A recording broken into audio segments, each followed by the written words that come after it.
Well, good afternoon, good morning, everyone, and welcome to today's Sustainable Materials Minisode, Mini Talks and Major Impacts. Title of today's session is Strategies to Maximize OCC Value and Mitigate Risk in a Declining Market. I'm Jim Owens, I'm the president of MARAD, and I'm your host today. Quick note about our Minisode. So we recognize that our audience is extremely busy and they really don't have time for a 60-minute or even a 45-minute webinar. So our objective with the Minisodes is to deliver actionable content in the form of relevant best practices as it relates to sustainable materials management for supply chain. And our intention is to deliver that in about a 10-minute Minisode or a vignette, so to speak. And in the end, what we hope to leave you with are 2 to 3 actionable insights, things that you can take back and implement today or this week that'll move the needle not only for you, but also for your organization. Today's presenter is Jeremiah Denton. Jeremiah is a member of MARAD's senior management team, and he's the VP of Solutions and Technology, and also a bona fide OCC subject matter expert. Jeremiah and his team are in the market every day, both from an OCC perspective, he's on the buy side as well as on the demand side and supply side. So Jeremiah has a unique opportunity to provide, real world practical perspectives on what's happening and how best to manage OCC in this particular market. Quick note about MARAD, who we are. We are a managed services and solutions provider specializing in sustainable materials management for supply chain. One of the things I often do is make sure that people understand who we are. So we are not a broker, we're not a consultant, we're not a recycler, and we're not a SaaS platform. And so we are truly a managed services and solution specialist. I would encourage you to visit our website and on our LinkedIn site. You can find us at www.marad.com. Before we go into the presentation, just a couple of housekeeping hints. As promised, we're going to try to keep this to 8 to 10 minutes of presentation. We'll leave some time at the end for questions and answers. I would encourage everybody, if you have a question, to use the chat function on the screen.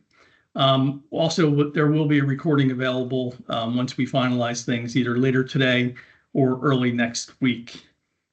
Today's topic, as I mentioned, OCC best practices in a declining market. We've been tracking the OCC market for some time. What we've noticed this year is July 31st really was the high point for the national average. There's been a lot of volatility on a region by region basis where we see the most volatility, at least currently, is the Southwest region, and it's leading a pretty steep downward trend. And so what that means to our audience and to our customers and to large supply chain operators is, the potential for significant loss in asset recovery revenue. And that comes on top of the collapse of the pallet market that happened a couple of years back.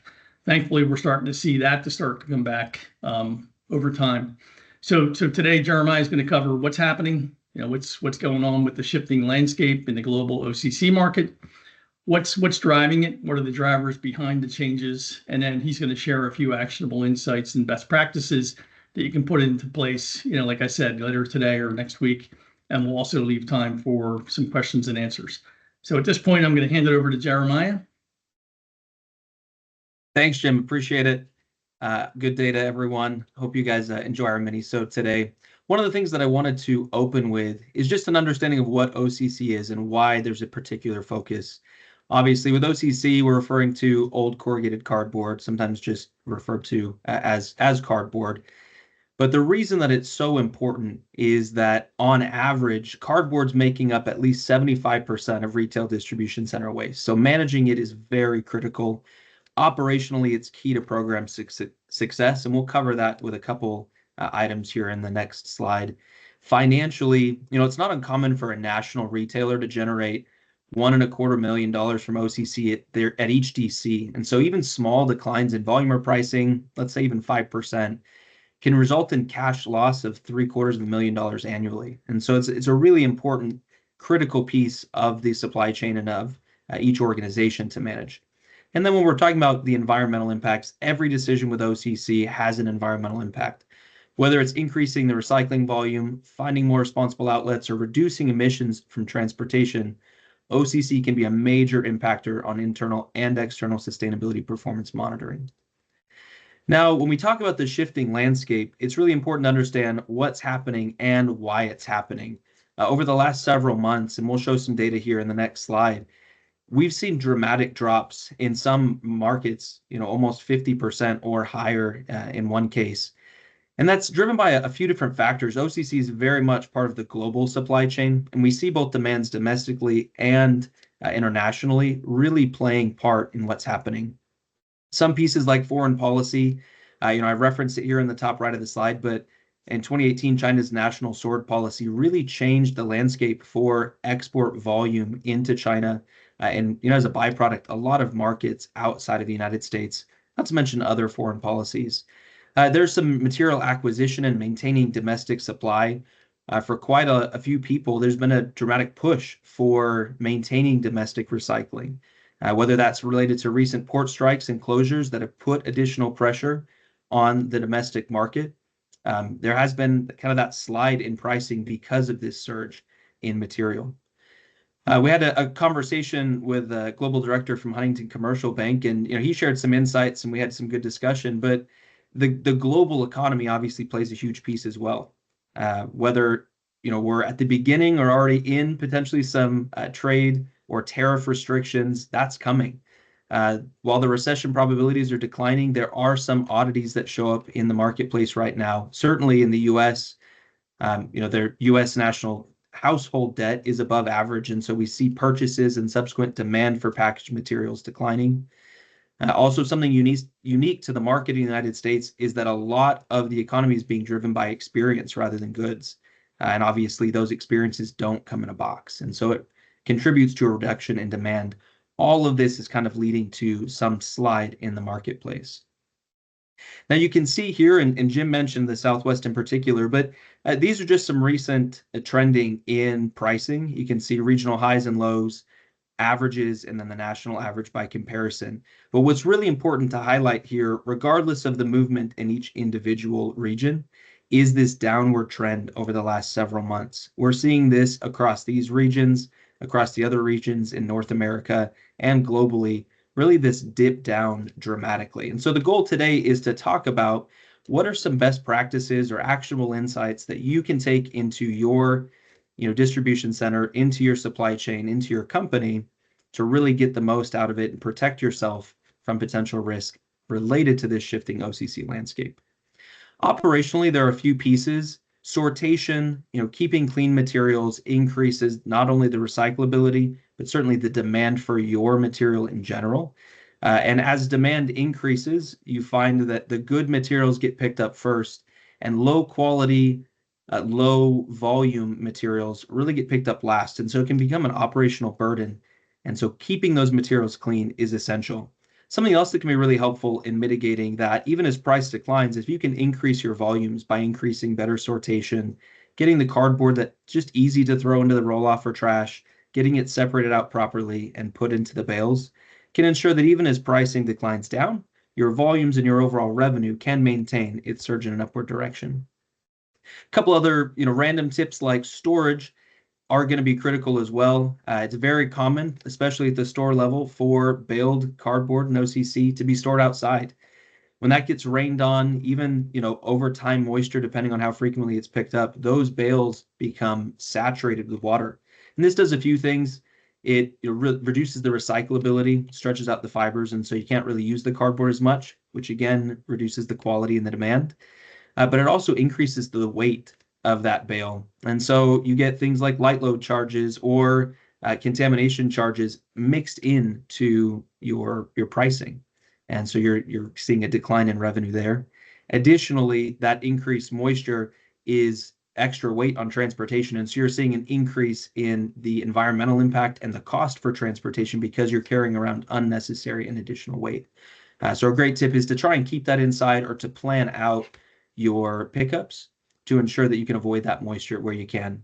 And the last one operationally is kind of your price to volume ratio, consolidating as much as you can through sortation, backstreaming or backhauling everything to distribution centers or localized stores to ensure that you're maximizing the amount of volume that can be generated. On the financial side, there are a couple recommendations as well. certainly monitoring your pricing. We know that monthly fluctuations are very common in OCC.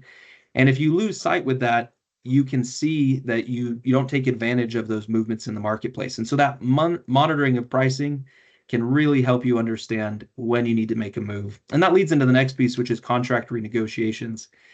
As we're in a declining market, or as we're preparing for a continuing declining market, leveraging that current market status for a longer term contract may be something to consider now. And really working with either a new or existing OCC partner to ensure that you have a good locked in contract rate based on the quality of your OCC that you'll take into the new environment that we're in. If you wait too long, you can find again that demand for your OCC and service can take a dip.